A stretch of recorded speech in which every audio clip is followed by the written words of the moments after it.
Many a time I've been asked, now that the special stimulus package for SMEs and SMPs has been announced, what is next?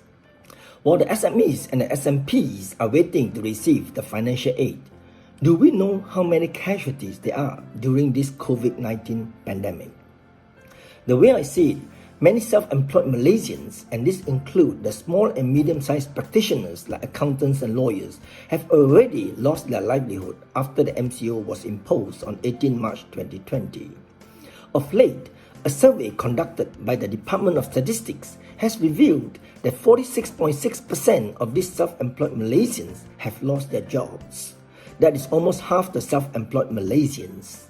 The irony is that of the other half still with work, almost 95% experience a substantial drop in income, and some as much as a 95% drop. This is frightening. How long can this self-employed Malaysian last? There are many casualties already, but to what extent we do not know. But what I do know is that we have to tighten our belts, cut losses, and make sure we ride through these difficult times.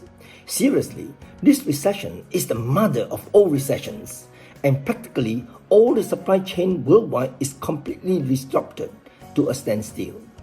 Who knows when will be the recovery, as we are all locked down, or shall I say locked in to stay safe, bearing in mind that the MCO is further extended to 28 April 2020, with the list of essential services extended to include hair salons and barbershops, haircuts only by the way, laundry services, retail hardware, and electronic shops, but subject to strict conditions. Interestingly, professional and technical services that are allowed to operate include architecture, quantity surveyors, legal services, oil and gas, but not accounting services. I wonder why. Many SMEs and SMPs owners are now focusing on surviving month by month. And as of now, during the MCO, we are facing some of these major challenges. Lack of sales or zero sales, and the high ongoing staff costs, especially to the food and beverages, where the SMEs owners are still required to provide their staff with lodging, accommodation, and food. Rental, especially high rental costs at shopping malls, with some of these mall owners granting a 50% discount, while some as low as 20 to 30%. There are also statutory payments to be made, including SST and last year tax, which are now all due payable.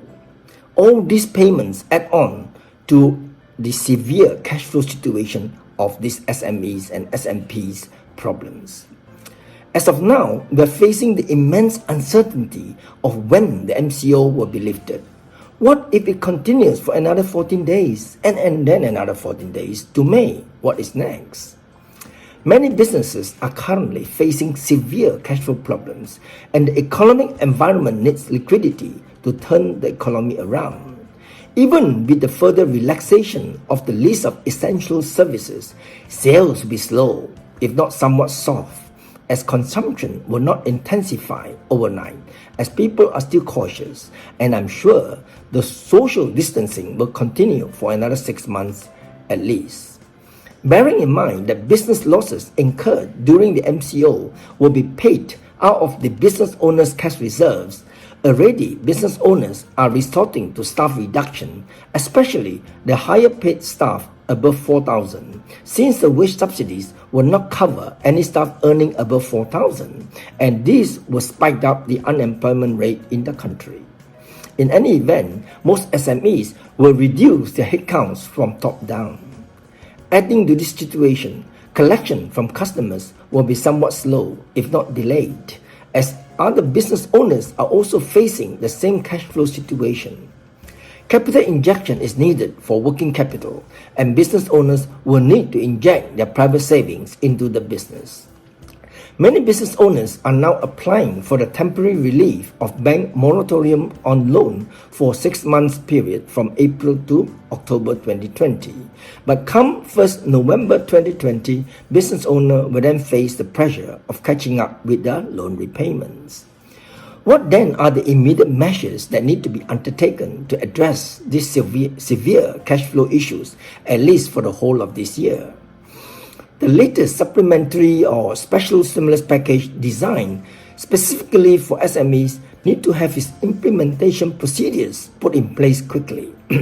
Time is the essence, as the financial aid must reach the SMEs' hands now and not 3 to 6 months down the road. It is refreshing to know that the implementation of wage subsidies program has been quickly put in place, but we foresee delays as there will be massive influx of applications. We wish to appeal to the government to quickly approve these urgent cases without undue delay.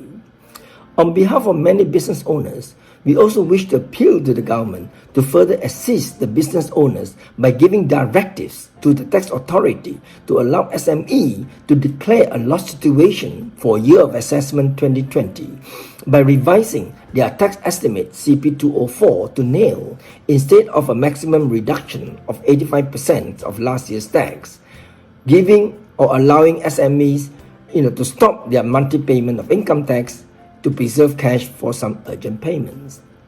Similarly, waiver or extended time to pay last year tax profit for year of assessment 2019 will also be helpful to allow SMEs to retain the tax money to pay ongoing expenses.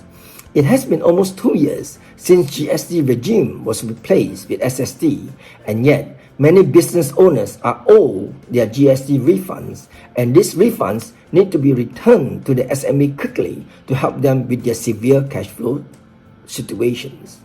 Likewise, it will be useful for the government to see that the overpayments of income tax for current and past year tax profits are rightfully returned to the business owners to help with their current severe cash flow situations. Business owners should also take advantage of the permitted deferment of EPF for 6 months from April to September, which is like an interest-free loan, but make sure you set aside funds to repay in October 2020.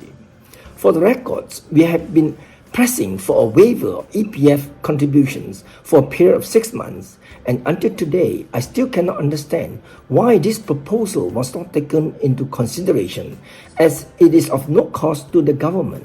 And I repeat, no cost to the government. Can the government please rethink of this proposal? Let's face it, there's going to be more casualties in this worldwide pandemic. But unlike all recessions, the economy will only turn around at a very slow pace. So the logical action to take is for business owners to focus on surviving for the next 6 months. Let's watch out on our expenditure, as our survival strategy is primarily focused on cash flow, and this means keeping your eyes on the monthly operating costs. To sum it up, to survive this pandemic, all business owners who are affected perhaps should consider 1. Cost-cutting exercise, and that is to reduce your monthly operating expenses in order to beef up your cash reserve for any unforeseen payment. 2 is to keep business losses to a minimum by going lean. And 3rd, consider letting go of non-essential staff and or perhaps a 20% pay cut across the board. Difficult times are like dark clouds that pass overhead, but there's always a silver lining. Let's join hands to ride through this pandemic and emerge stronger to enjoy the recovery. Jaya Malaysia!